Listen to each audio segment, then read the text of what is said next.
Stop looking at where you are for a second. Instead, look at where you are playing from. Because money doesn't reward kindness, and it certainly doesn't reward effort. Money rewards the level of consciousness from which you operate. And although nobody will say this to your face, there are 6 silent strata that determine your economic destiny. These aren't social classes, they are psychological operating systems, an invisible hierarchy where the weak survive and the astute ascend. You clicked on this because you suspect a glitch in the matrix. You feel that friction? The frustration of giving more to the world than you receive back.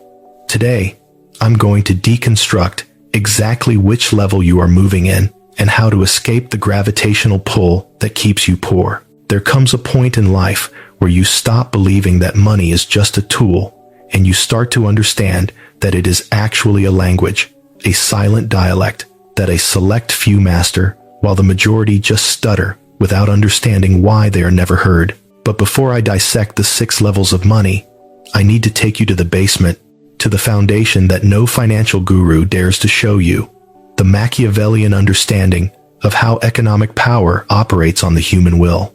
If you ignore this, you can memorize every level, but you will still act like a subject, repeating formulas without ever wearing the crown. The most common cognitive bias of the modern man is the just world hypothesis, the belief that money responds to logic or fairness. You believe that if you do this, you will receive that if you work hard enough, you will be rewarded. That is the favorite illusion of those who hold control. It is a narrative designed for compliance. An individual who believes in the natural justice of effort is easy to manipulate. They work harder, complain less, and accept their position as if it were divine will. But you are not here to repeat that role. You are here to pierce the veil and look at the naked structure of the game. The first thing you must internalize is that money does not move toward the good, nor the prepared, nor the deserving. Money moves toward those who know how to direct it, attract it, manipulate it, and bend it to their will. That is the uncomfortable truth. The world belongs to those who understand the hidden mechanics behind accumulation, not to those waiting to be discovered for their talent. I know this idea triggers cognitive dissonance. You've been conditioned to measure your value by your sacrifice, not by your strategic capacity. But that is precisely why you are stagnant, because you are playing with morality in a game that requires intelligence. The 6 levels of money do not define your value as a human being. They define your relationship with power. Each level you advance doesn't make you a better person. It makes you freer. It turns you into someone who no longer depends on external permission to survive. And that independence is the quality most feared by any system, because a man who does not depend does not obey, and a man who does not obey cannot be controlled. Most people will never pass the first level, not for a lack of capability, but for a lack of vision. Before I reveal the first level, you must understand the logic that supports the entire structure. Money is a reflection of the place from which you operate psychologically. It is not the amount you possess that matters, but the way you relate to it. There are those who have little, yet act from a mindset so sharp, so disciplined, so calculated, that they inevitably ascend. And there are others who have much, but move with a mental fragility so evident that sooner or later, their empire collapses. The level is not determined by the bank account, but by the degree of consciousness, discipline, and internal power with which you position yourself in front of the market. Let me take you to a point that nobody explains. Every human being has a perception of money that is inherited, imposed, or adopted without question. This perception, more than any salary or niche, determines your economic fate. You cannot escape the level you operate in until you identify it with brutal honesty. If you deceive yourself, if you convince yourself it's not that bad, you will keep moving in circles, believing you are advancing, when in reality, you are tethered to an invisible rope. The majority live in a state of permanent necessity, not necessarily physical necessity, but psychological necessity. They need the money to arrive. They need something to change. They need the external world to hand them an opportunity. But that need is precisely the shackle that prevents them from ascending. Where there is need, there is dependence. And where there is dependence, there is weakness. The Machiavellian rule is clear. Never negotiate from a place of necessity. He who needs loses. This principle applies to money with surgical precision. This brings us to level 1, survival. Here, there is no strategy, no vision, no planning. There is only urgency. From a neuroscientific perspective, the individual at this level is operating almost entirely out of the amygdala, the brain's fear center. They work to cover the month, not to build a future. They take decisions based on cortisol spikes, on pressure, on the constant sensation that everything could collapse at any moment. They do not manage money. Money manages them. They live trapped in a psychological cycle of scarcity, where every expense hurts and every income is insufficient.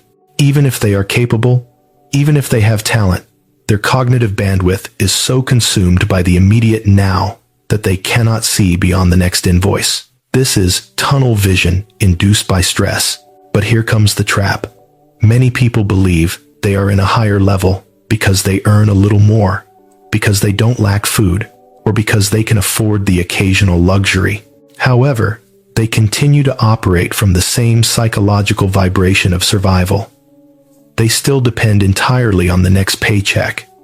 They still have zero control over their economy. They are still subjects of the system, not strategists within it. You must ask yourself with absolute honesty, do you make economic decisions from vision or from fear? Do you manage your money with intention, or do you merely react to entropy? Do you have control, or are you just trying to keep your head above water every month? The answer to these questions determines, with surgical precision, if you are still in the lowest level of all. And if you are, do not feel shame. The majority of the world lives there. But what differentiates you is that you are listening to this with the will to exit. There is a crucial point you must understand. To ascend to the next level, you do not need to earn more money immediately. You need to think differently. You need to break the neural association between money and fear, between income and survival, between work and obligation. The one who ascends is not the one who earns the most, but the one who structures their mind to stop being a slave to urgency. Because when urgency dominates, any movement is a defense mechanism. And from a defensive position, you cannot build power, only resistance. The second level of money, which we are entering now, begins the moment you manage to break the mental state of survival and shift to operating from a place of predictable stability.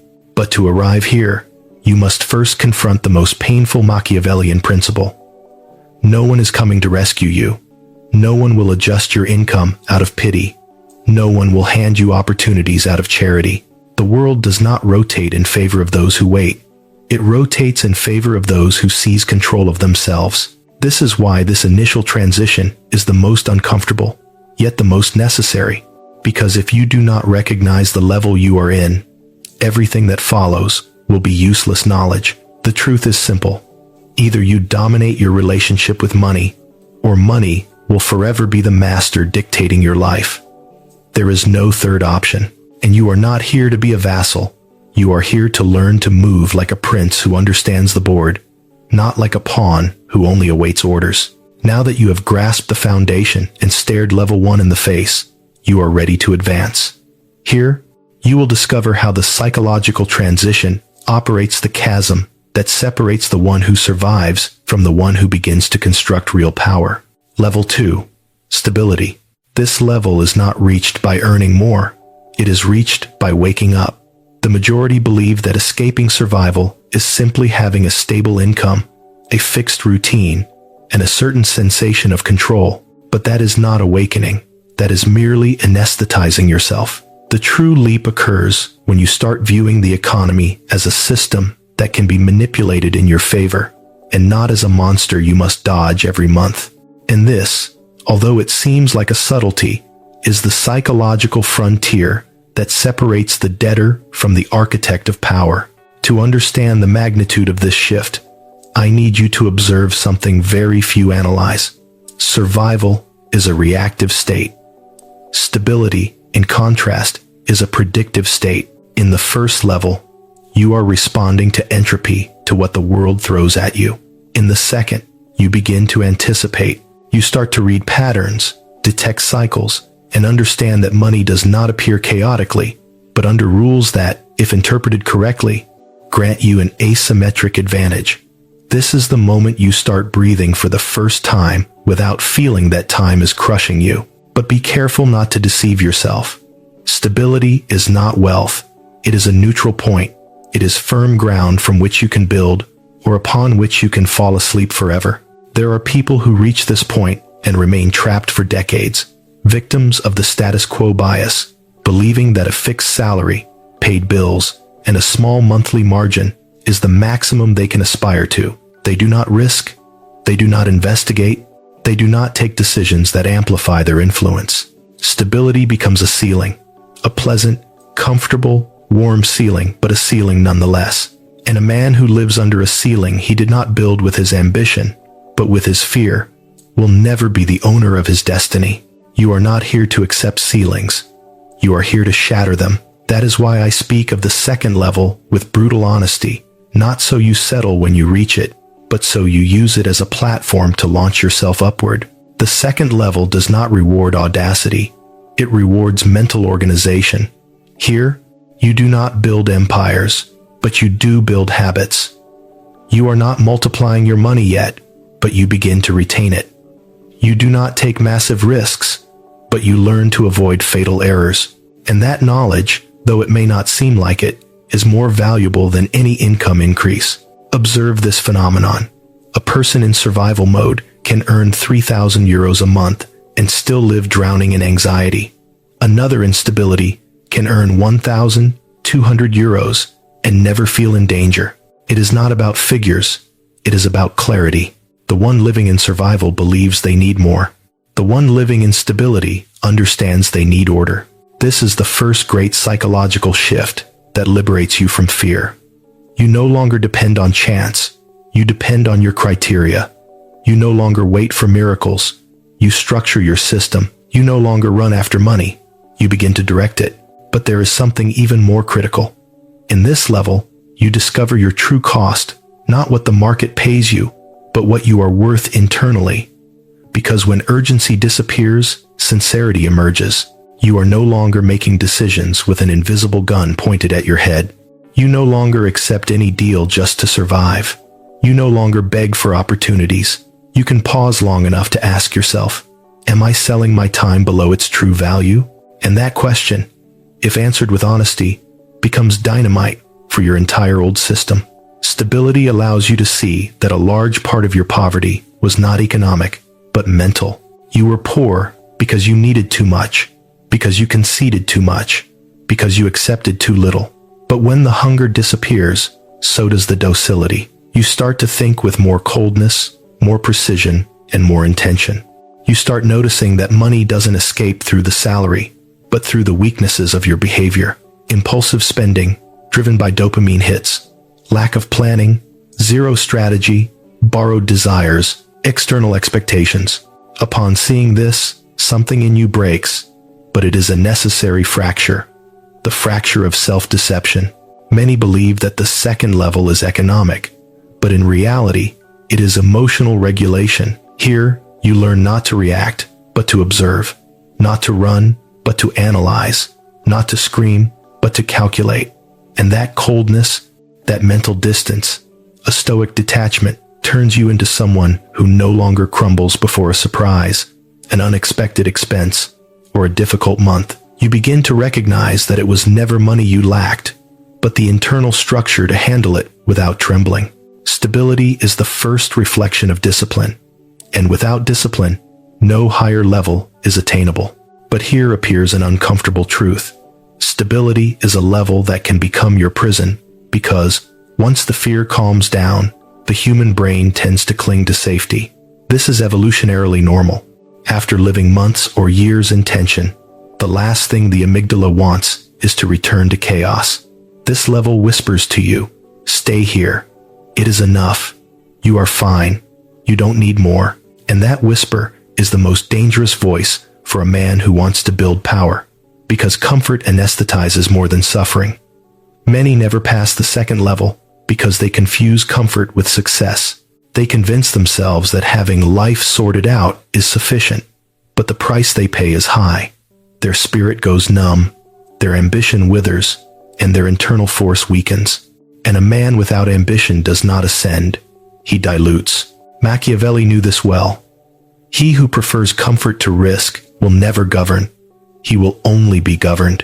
Therefore, if you are in the second level, I ask you, are you ordering your life to grow, or only so you don't fall? That is the difference between the one who stays and the one who ascends. The one who stays only wants security. The one who ascends wants power. You decide which one you belong to. The transition toward the third level is produced when, from stability, you begin to generate surplus. Not just money that is left over, but capital that you can direct with strategic intention. This surplus is not a coincidence. It is the result of mastering your impulses, hacking your own behavioral patterns, and adjusting your conduct so that every economic movement responds to a real plan. Here, you begin to create distance between yourself and the mass, because while they are still fighting to reach the end of the month, you have already achieved something they cannot even imagine.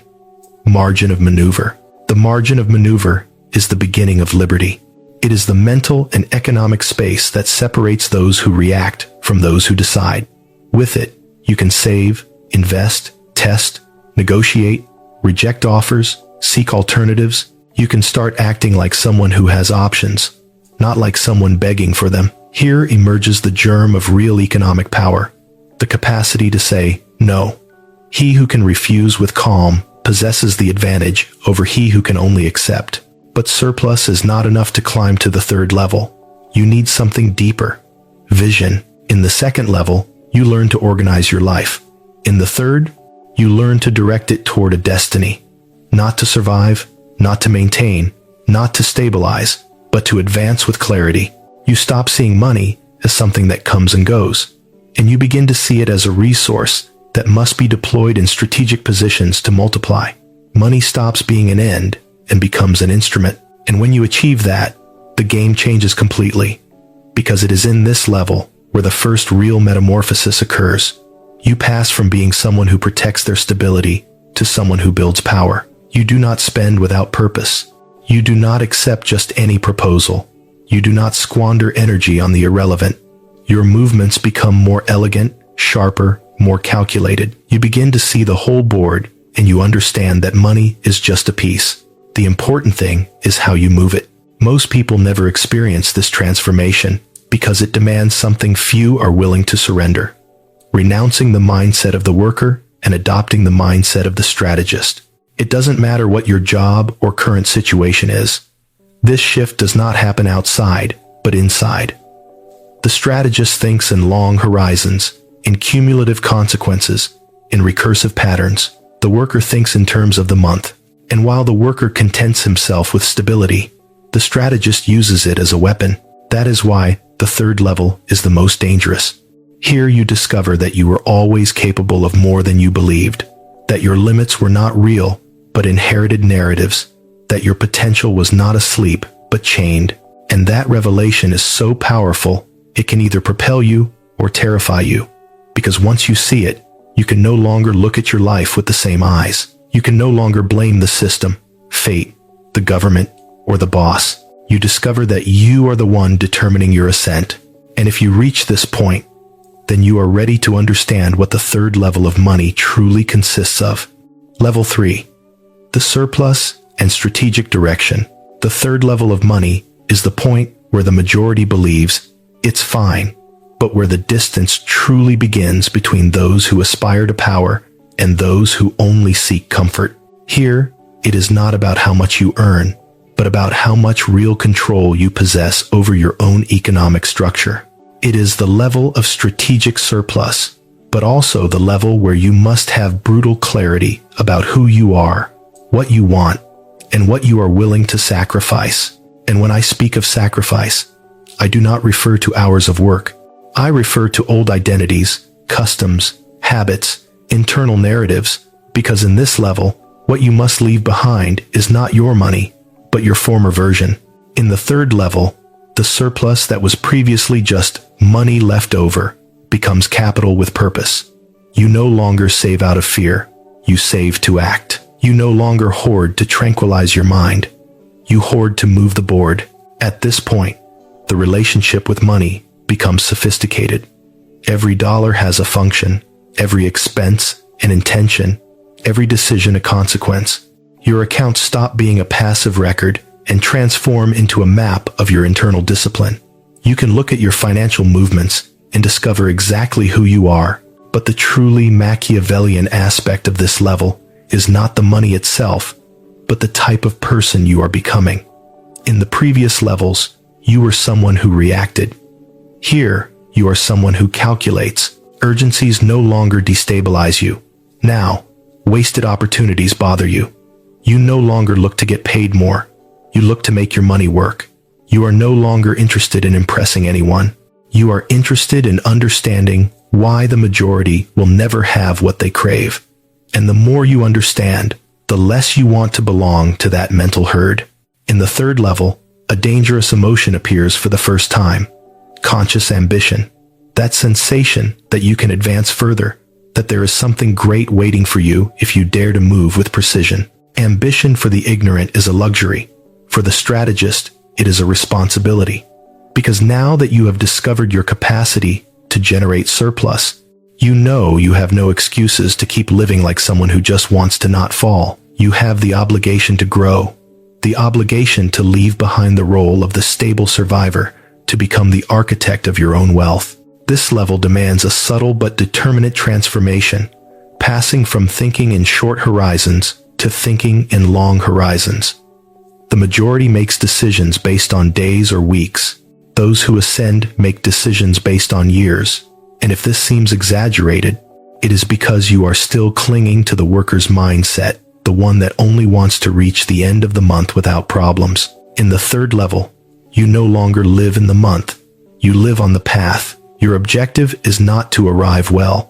It is to advance toward a place where economic ease stops being a privilege and becomes the baseline. But to advance toward the fourth level, you must master a principle that separates the mediocre from the ascending.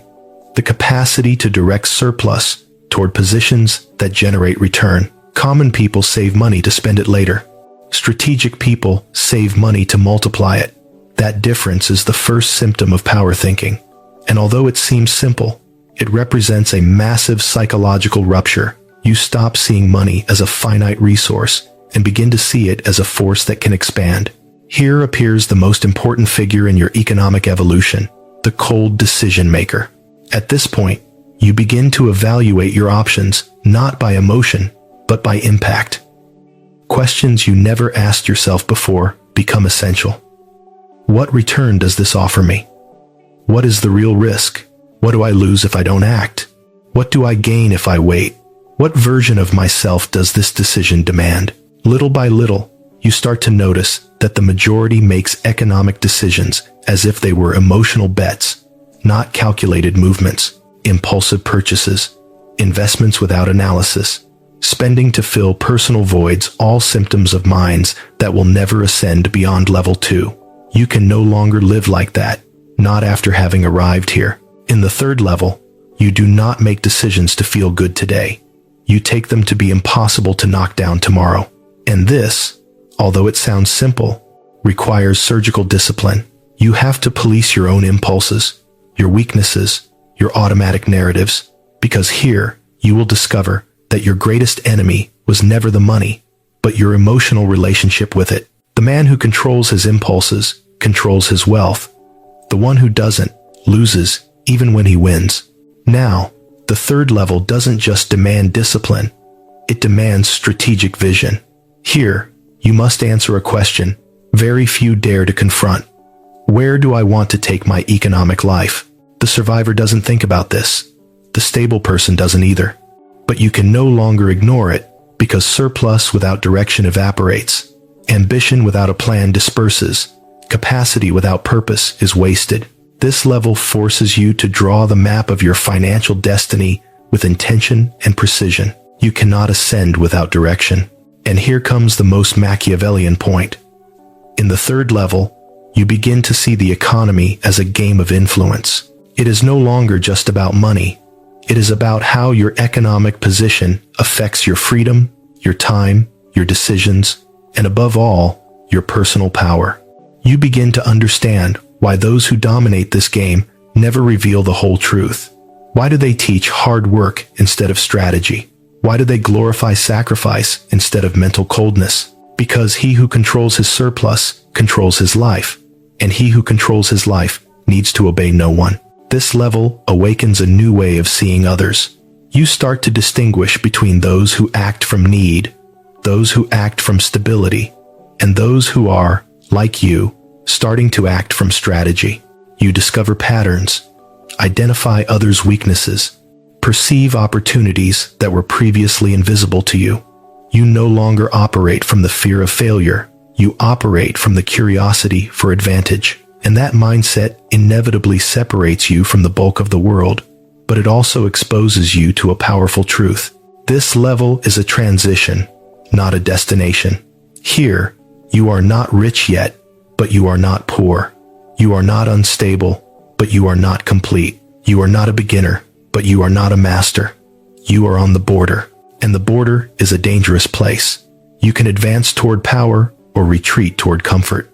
Here is where it is decided who truly has the will to ascend. The problem is that the majority abandons right here, not because they cannot advance, but because advancing implies renouncing the life they built to feel safe. It implies accepting that the next leap is not taken from comfort, but from firm ambition. The third level offers you the first real test. Are you willing to change your system of life to scale to the next level? Or will you settle for an improved version of the stability you already have? And here appears the crucial question. What separates the one who ascends to the fourth level from the one trapped in the third? The answer is simple, but nobody wants to hear it. The capacity to put your money in motion. The third level teaches you to handle your surplus. The fourth demands that you multiply it. But that leap is not economic. It is psychological. Because to multiply, you must accept calculated risk. You must tolerate uncertainty. You must trust your criteria more than apparent security. The people who stay in the third level are those who say things like, "Better keep it safe. Now is not the time. I don't want to risk what I've achieved." It is a logical mindset, prudent, and completely incompatible with ascent, because power does not grow in safe terrain. It grows in terrain where decisions are made with advantage, not fear. The fourth level does not reward precaution. It rewards strategy. That is why the third level is the quietest level, the most internal, the most decisive. Here, you start molding yourself as someone who no longer lives conditioned by money, but as someone who is starting to condition it. You discover you can alter your environment, your opportunities, your results. And when that happens, you no longer think like someone who wants to survive or be okay. You think like someone who wants control. And when someone wants control, they inevitably head toward the fourth level. Level 4. Expansion and multiplication.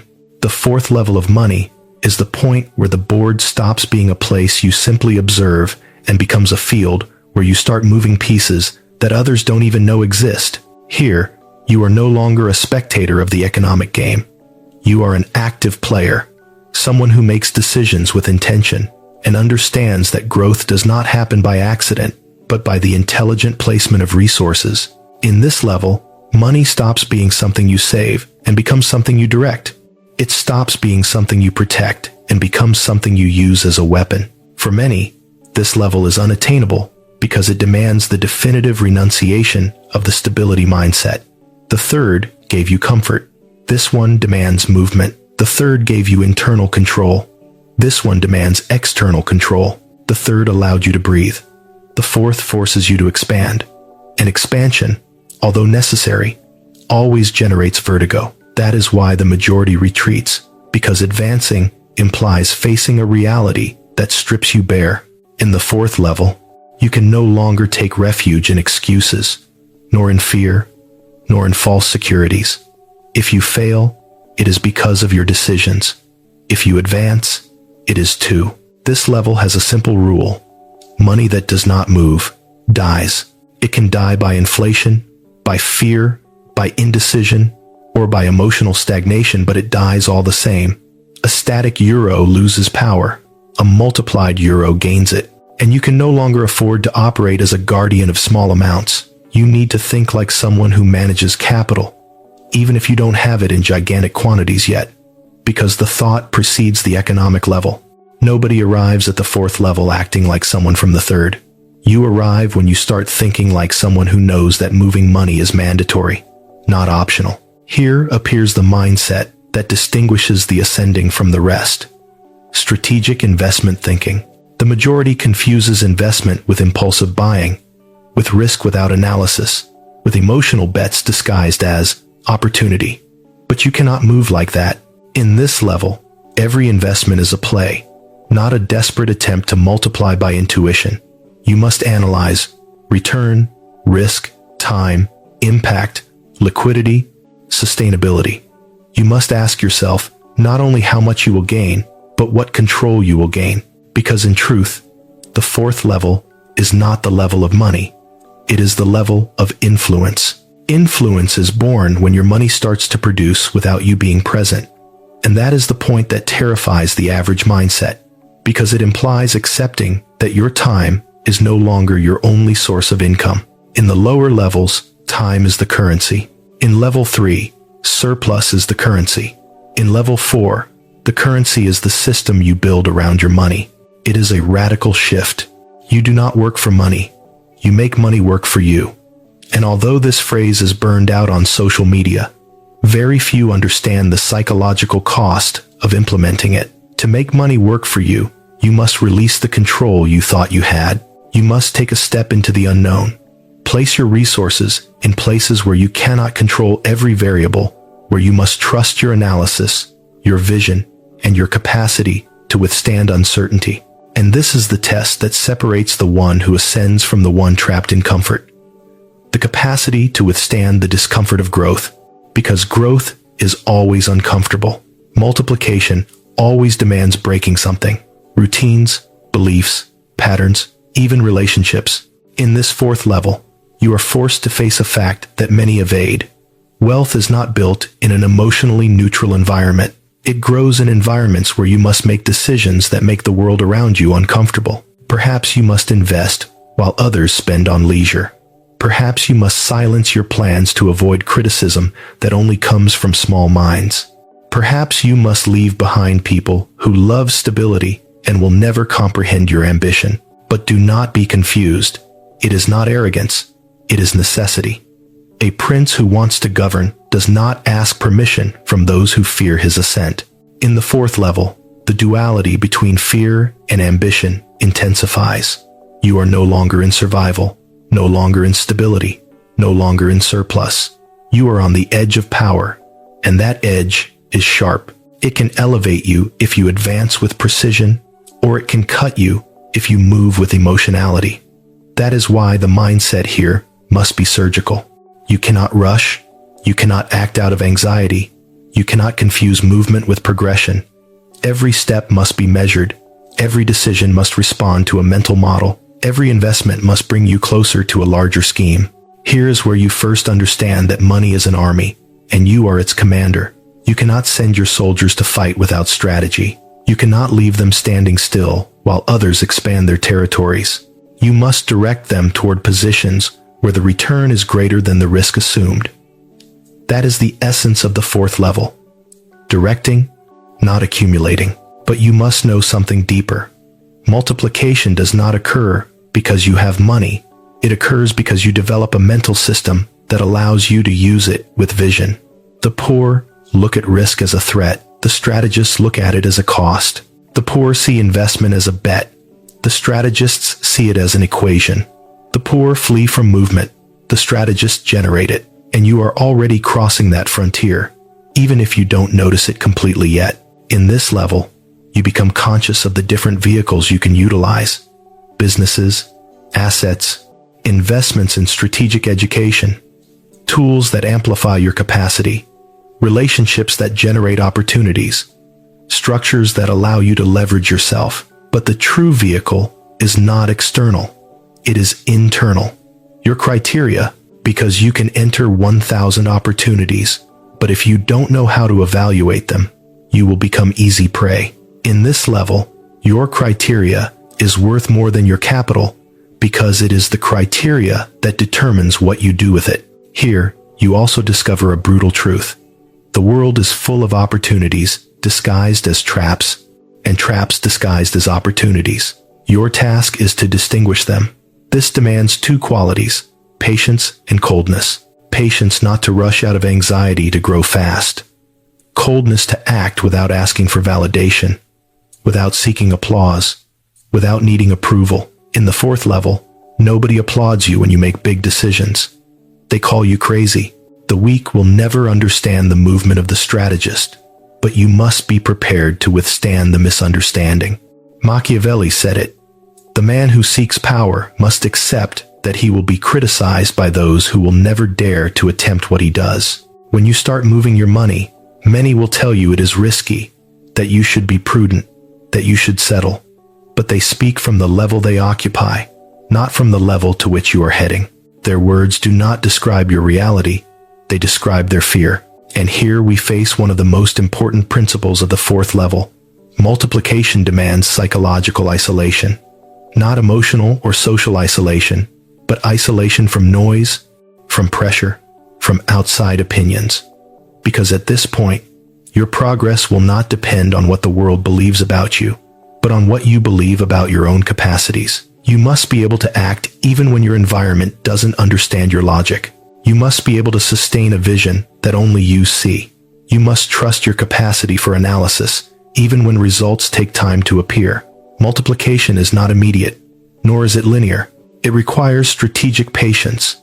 It requires withstanding periods where it seems nothing is advancing, even though in reality you are building an internal structure that will later explode into growth. In this level, you must learn to differentiate between fast results and important results. What is fast usually excites.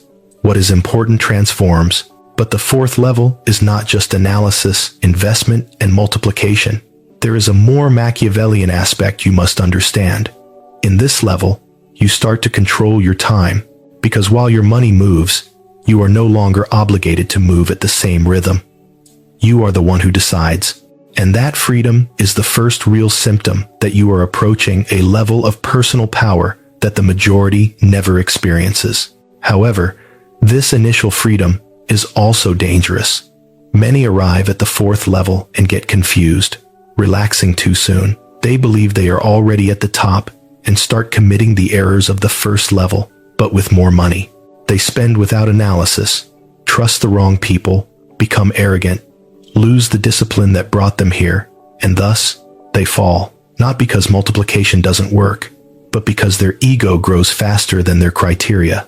Therefore, the fourth level demands strategic humility, not submissive humility, but the humility of the warrior who knows the battle is not over, that he has not yet reached the final territory, that there is still distance to cover. That humility keeps you attentive, keeps you precise, keeps you awake. He who loses humility loses vision, and he who loses vision loses money. Here also appears something that will be uncomfortable for you. In the fourth level, you must say goodbye to the identity that sought security, because security does not exist at this point. What exists is control. Control does not mean the absence of risk, but dominion over how you interpret and handle that risk. When you understand this, your growth stops depending on external circumstances and starts depending exclusively on your internal system. And when your internal system becomes solid, when you master your impulses, when you think in long horizons, when you use surplus to position yourself, when you multiply with intention, then the door to the fifth level opens. The level where you no longer build wealth, you build power. Level 5, influence, and the invisible architect. Arriving at the fifth level of money is understanding that wealth no longer has anything to do with money. What you are about to learn is not taught in any finance book, nor in motivational courses, nor in entrepreneurship talks. Because here, it is no longer about how much you have, but about how much you influence. The fifth level is the territory where money stops being the goal and becomes the collateral effect of the power structure you built. Here, you discover that a man with vision can generate more wealth with one decision than others with a decade of work. This level demands breaking completely the player mindset. In the fourth level, you move the pieces. In the fifth, you design the board. You no longer react to opportunities. You create them. You no longer seek to multiply money. You seek to create systems that multiply without your presence. And that is the difference between the rich and the powerful. The rich works for his money.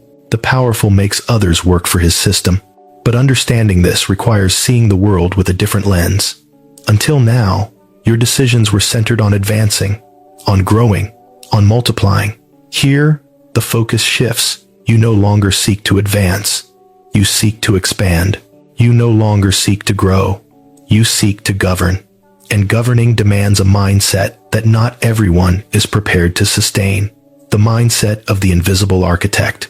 The invisible architect is the one who controls without exhibiting himself, who directs without showing himself, who influences without pronouncing his name. It is the man whose presence is felt even when he is not there. That is the fifth level, the level of discrete power, the level where you discover that true authority is not in saying what you do, but in making the world react to what you decide. At this point, your sources of income no longer depend on your time, nor your force, nor your energy. They depend on structures, systems, relationships, assets, strategic decisions that operate independently of you. The man who ascends to this level has broken the last psychological chain. He no longer perceives himself as an individual who must work to produce, but as an entity that designs mechanisms that produce for him. And here appears something deeply Machiavellian. The fifth level is not just economic, it is social. Money here flows as a consequence of the position you occupy. People look for you, not you for them. Opportunities chase you because your criteria validates them, not because you need them to arrive. You are a reference point, a node of influence, a magnet, and this, although it seems glamorous, demands an internal fortitude that very few can sustain. Because if in the fourth level you battled against your fear, in the fifth you battle against your ego, and although fear paralyzes, ego destroys. Many people who ascend quickly become corrupt here. They believe they have reached the summit, that they no longer need to learn, that they can no longer fall. That thought is cancer. It is the root of decline. It is what differentiates the amateur from the true strategist. The amateur celebrates too soon. The strategist knows the game never ends. In the fifth level, you are no longer governed by results. You are governed by vision, and vision demands constant maintenance. Here you discover that power is not a place you arrive at, but a state you must sustain. It requires discipline, precision, discretion, elegance, coldness. It requires knowing when to advance and when to wait. It requires understanding that every decision has an impact not only on your results, but on the perceptions of those around you. And when you master this, the door opens to the highest level of all, level 6, total sovereignty and self-mastery. The sixth level of money is the level very few know, the level almost nobody consciously recognizes, but whose existence defines the most durable wealth in the world. The sixth level is the level of dominion, not of money, not of the system, not of the environment, but the dominion of yourself. Here, money becomes irrelevant because it no longer dictates your decisions. It no longer impresses you. It no longer conditions you. It no longer intimidates you. You have seen its nature, its movement, its fragility, its power, and above all, you have understood that money does not make the man. It is the man who grants meaning to the money. In this level, your relationship with wealth transcends the material. Wealth becomes identity, not arrogant identity, but strategic identity. You no longer define yourself by how much you have, but by what you are capable of building from any point. If tomorrow you lost all your capital, you could rebuild it. Not because you have money, but because you have yourself. Because you possess the skills, the vision, the mindset, the coldness, and the internal structure to generate advantage even in the worst circumstances. The sixth level is the point where you realize that true wealth is not in the bank account, but in the capacity to generate wealth infinitely. And that capacity does not come from money. It comes from emotional, mental, and strategic dominion over yourself. Here, your time is no longer for sale. Your energy is no longer wasted. Your decisions no longer respond to impulses, but to pure vision. You stop consuming anything that does not elevate you. You stop surrounding yourself with people who do not accompany you in your ascent. You stop wanting to prove something to someone. You no longer compete. You select. You no longer insist. You choose. You no longer chase. You attract. Because the man of the 6th level has understood something that the rest of the world will never understand. Money is a reflection, not of your luck, nor of your education, nor of your family. It is a reflection of your internal power. In this level, your movements are slow, precise, intentional. You do not need validation from the exterior. You do not seek recognition. Your influence does not depend on your physical presence, but on the structure you left in the world. And your economic system no longer sustains itself on your work, but on your past decisions, on your alliances, on your investments, on your legacy, because that is the final secret. The 5th level gives you power. The 6th level gives you legacy. And a legacy is not money. A legacy is a way of thinking that is transmitted without effort, a structure that keeps functioning even when you are no longer there, an identity so solid that nothing can knock it down, an impact that transforms your life and that of those who depend on you, not by obligation, but by leadership. The 6th level is not for everyone, not because it is difficult, but because it demands a level of internal responsibility that the majority fears to assume. Here, you can no longer blame anyone. You cannot hide. You cannot victimize yourself. It is you facing your own greatness. And greatness, although powerful, demands silence, focus, and discipline. You have ascended from survival to dominion, from fear to control, from reaction to strategy, from desire to vision. And now you understand what very few understand. Money does not make you free. Internal freedom is what makes money obey. When you reach the 6th level, you no longer ask yourself what level you are in. You ask yourself what level the world is in compared to you. And that is the question that distinguishes the one who rises from the one who stays on the ground.